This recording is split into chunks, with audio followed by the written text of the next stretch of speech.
मंजीत नेगी हमारे साथ, हमारे सहयोगी इस वक्त ग्राउंड पर मौजूद है, सीधे आपको लिए चलते हैं। मंजीत, पहले तस्वीरें दिखाई, किस तरह के हालात बने हुए हैं, कैसे चल रहा है रेस्क्यू ऑपरेशन?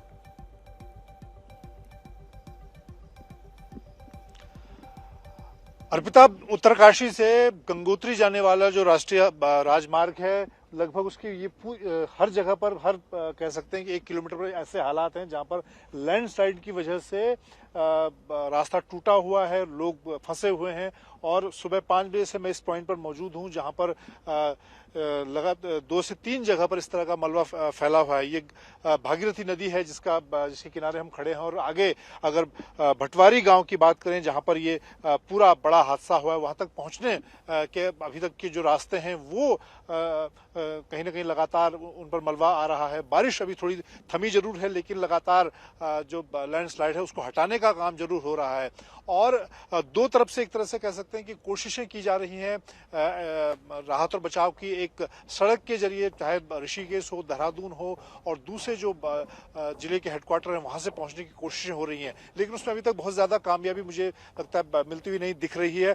दूसरी तरफ अगर जहां पर, क्योंकि सेना और आईटीबीपी के लोग पहले से उनके सेंटर वहां पर थे हरसिल के आसपास, वो लोग उस पूरे रेस्क्यू में लगे हुए हैं। खासतौर से अगर सेना की बात करें तो सेना के 200 से ज्यादा जवान इस वक्त धराली और आसपास के इलाके जहां पर लोग फंसे उनको निकालने का काम कर रहे हैं। हालांकि अभी भी आधिकारिक तौर पर कोई आंकड़ा सामने नहीं आया है कि कितने लोगों को अभी तक निकाला गया है। कल देर रात के ही जो आंकड़े हैं वो बताए गए हैं।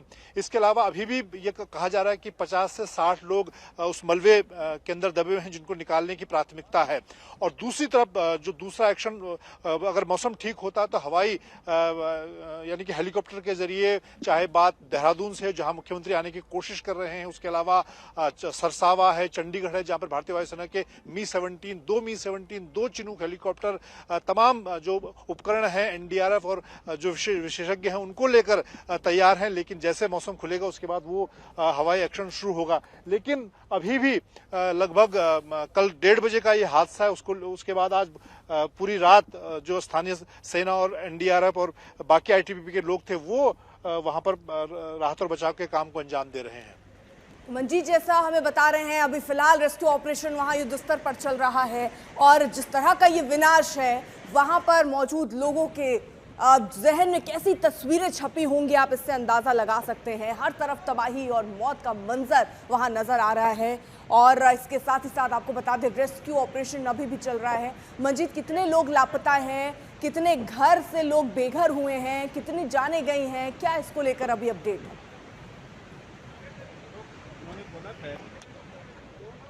अर्पिता, जो आधिकारिक आंकड़ा गृह मंत्रालय ने जारी किया था उसमें अभी तक जो ताजा जानकारी है उसमें 2 से 3 लोगों को मलबे से निकाला गया है। जहां तक मिसिंग लोगों की बात की जाए उसमें 50 से 60 का आंकड़ा दिया गया है कि 50 से 60 लोग सिर्फ धराली जो गांव है और जो आसपास का इलाका, आप देखिए इस वक्त भी लैंडस्लाइड मेरे सामने हो रही है, वहां पर लोग फंसे हुए हैं। इसके अलावा सेना की मैं बात करूं तो क्योंकि सेना का एक कैंप हरसिल धराली की बाईं तरफ था जहां पर ये हादसा हो, वहां पर सेना की तरफ से कहा गया कि उनके 10 से ज्यादा जवान मिसिंग हैं, जिसमें एक जेसीओ है, एक अधिकारी घायल हुआ है और सेना के 150 से 200 जवान इस ऑपरेशन में लगे हुए हैं। इसके अलावा अभी भी जो लोगों की बात की जा रही है वो आंकड़ा 50 से 60 है जो अभी मलबे के अंदर दबे हो सकते हैं। और वही सबसे बड़ी चुनौती है क्योंकि अभी भी अगर हम देखें, चाहे एनडीआरएफ के लोग हों, आईटीबीपी के लोग हों, सेना के लोग हों, वो जरूर वहां पर कोशिश कर रहे हैं, लेकिन जो बड़े उपकरण हैं जिनके जरिए तेजी के साथ, चाहे जेसीबी की बात की जाए, बाकी जो मशीनें हैं उनकी बात की जाए, वो अभी सड़क के रास्ते वहां तक उतनी बड़ी संख्या में नहीं पहुंच पाई हैं, जिसकी वजह से अभी भी जो राहत और बचाव का ताजा आंकड़ा है वो नहीं मिल पा रहा है कि कितने लोगों को अभी तक अर्पिता निकाला गया है और अभी कितने लोग वहां पर। मंजीत, जरा रहिए आप साथ, देखिए आप जरा तस्वीरें हम दिखाते हैं, 20 तस्वीरें रखते हैं आपके सामने, तबाही का ये पूरा मंजर समझा देंगे। कल दोपहर आई तबाही ने उत्तराखंड के धराली को बर्बाद कर दिया। रेस्क्यू का काम जारी है लेकिन बारिश हेलीकॉप्टर से पहुंचने वाली मदद में रुकावट बन रही है। इस बीच आपको ये तस्वीरें भी दिखा दें और फिर आपके सामने 20 तस्वीरें भी रखेंगे जहां पर देखिए किस तरह से रेस्क्यू किया जा रहा है। वहां पर जो रेस्क्यू ऑपरेशन में लगे जवान हैं वो किस तरह से लोगों की जिंदगी बचाने में जुटे हुए हैं, क्योंकि यही मलबा बहुत सावधानी के साथ आपको ये मलबा हटाना है, क्योंकि 50 से 60 लोगों के दबे होने की जानकारी इसमें मिल रही है। जिंदगियां दबी होंगी, इसलिए ये काम भी बहुत धीरे करना है। दूसरी रुकावट जो आ रही है वो बारिश की आ रही है, क्योंकि ऐसा मौसम अगर बार बार बारिश हो तो रेस्क्यू ऑपरेशन में दिक्कतें होती हैं। 10 साल में 3 बार धराली में आखिरकार तबाही क्यों आ रही है, ये बड़ा सवाल है। जिस तरह से जो स्थानीय लोग हैं, कई अगर स्थानीय लोगों से आप बात करने जाइए तो उनका कहना है कि पहाड़ों के साथ जो छेड़छाड़ होता है उसी का नतीजा है जहां आज इस तरह जिंदगियां अब मलबे में दब गई हैं। ये 2 तस्वीरें हम आपके सामने दिखा रहे हैं, धराली और जहां पर बादल फटा है वहां की तस्वीर हम आपको दिखा रहे हैं। चारों तरफ आप देखिए, जो रास्ता ये था वहां पूरा अब आपको मलबा नजर आ रहा होगा। और आपको तस्वीर इस वक्त की हम दिखा रहे हैं जहां रेस्क्यू ऑपरेशन चल रहा है, तो बड़ा विनाश यहाँ लोगों ने देखा है। आसपास जो घर होंगे कितने दहशत में होंगे आप अंदाजा लगा सकते हैं, क्योंकि ऐसे सैलाब आए इतना समय नहीं होता और ऐसे सारे घर आशियाने डूबे हुए थे और जिंदगियां मलबे में दबी हुई सी नजर आ रही। सीधे आपको लिए चलते हैं, हमारे सहयोगी आशुतोष की एक रिपोर्ट आपको दिखाते हैं।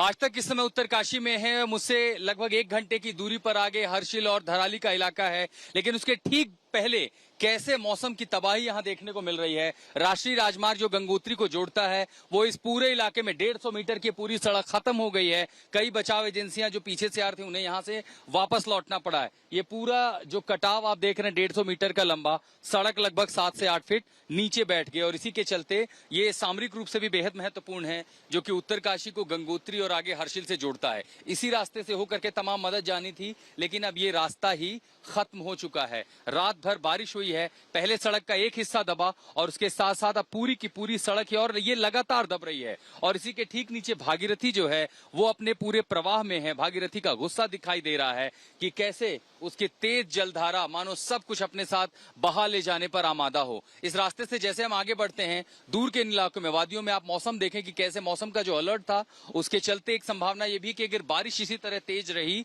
तो धराली में भी रेस्क्यू ऑपरेशन बहुत मुश्किल होगा। लेकिन उससे भी बड़ी चुनौती कैसे हॉस्टाइल हो गया मौसम, वो ये कि जो राष्ट्रीय राजमार्ग है वो भी पूरी तरह से ये धंस चुका है, नीचे जा चुका है, खत्म हो चुका है। ऊपर से जो भागीरथी है उसका प्रवाह बहुत तेज हो चुका है और साथ के साथ साथ धराली के इलाकों में अगर वहां भी बरसात होती है तो मदद पहुंचाना मुश्किल होगा। कम्युनिकेशन की चुनौती है, बिजली की चुनौती है और इन चुनौतियों से निपटते हुए जब आप इन इलाकों पर आएंगे तो देखेंगे कि यहाँ पर भी ये सड़क पूरी तरह से लगातार धंस रही है, जो अपने आप में मुश्किलों को खड़ा कर रही है। उत्तरकाशी में इस सबसे बड़ी आपदा में सबसे बड़े ऑपरेशन की कवरेज के लिए आज तक ग्राउंड जीरो पर है, उत्तरकाशी में है। भटवाड़ी से जैसे हम आगे जा रहे हैं, आगे जाने के बाद ये रास्ता दरअसल यहीं पर खत्म हो चुका है। कोशिश की जाएगी कि दरअसल बड़ी मशीनों के जरिए यहां से पहाड़ को काट करके रास्ता बनाया जाए ताकि जो राहत बचाव कार्य की एजेंसियां हैं, मदद है, वो समय पर पहुंच सके, ज्यादा से ज्यादा लोगों को वहां बचाया जा सके, राहत बचाव कार्य का ये जो मिशन है